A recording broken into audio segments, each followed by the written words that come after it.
Welcome to the Russell Brown Show and this presentation about converting color images to black and white. I've used a lot of techniques over the years to convert color to black and white, but this particular feature in Photoshop CS3 is downright amazing. You start by moving over here to the Layers palette and click here on Create New Fill or Adjustment Layer. Then moving up here to select black and white. Of course, what we're selecting is a non-destructive adjustment layer. You can go back in and adjust it at any time during your project. As you see here, this black and white adjustment has already converted my image to gray shade values. It's using the default settings to do this. You can also select the Auto button here and readjust them.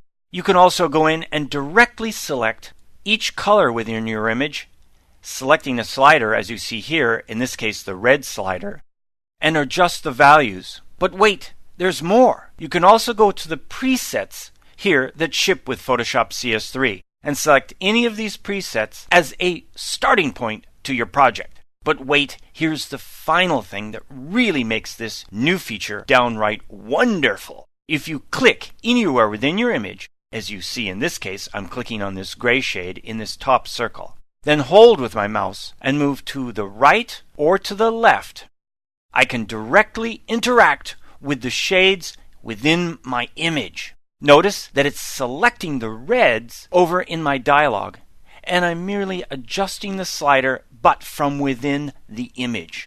I can go through and click on individual, unique colors within my image and start to adjust them as you see here. So this really helps out in converting your images. Finally, down here at the bottom, I can tint my images. Clicking on this checkbox, I can adjust the hue and the saturation for the particular desired tint I'm looking for. Let's click OK. And now let's apply this technique to a real-world image as you see here. I'd like to convert this image to black and white, and then I'd like to do some hand tinting. Let's give this a try. First, going over here to the adjustment layer, clicking down here at the base again, and selecting black and white. I'm going to select the Auto button and see what I get.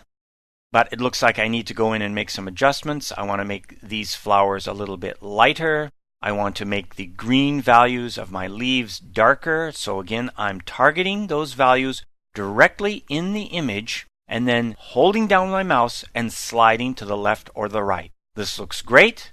I'm going to click OK. And as I said, we're going to do a little hand tinting. So I'm going to turn off the visibility of my black and white adjustment layer by turning off the eye right there.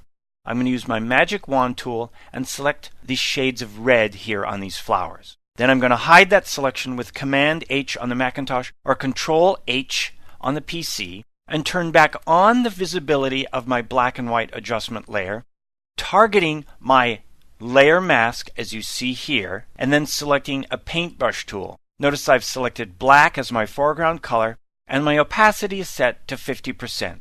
So I can now go in and paint into the selection we made right into the flowers and start to hand tint these flowers and adjust them. I could use different opacities and different selections across my image to get the effects I'm looking for. There you have it. A great way to convert color images to black and white, and you have the controls of putting in a layer mask to do hand tinting. Give it a try.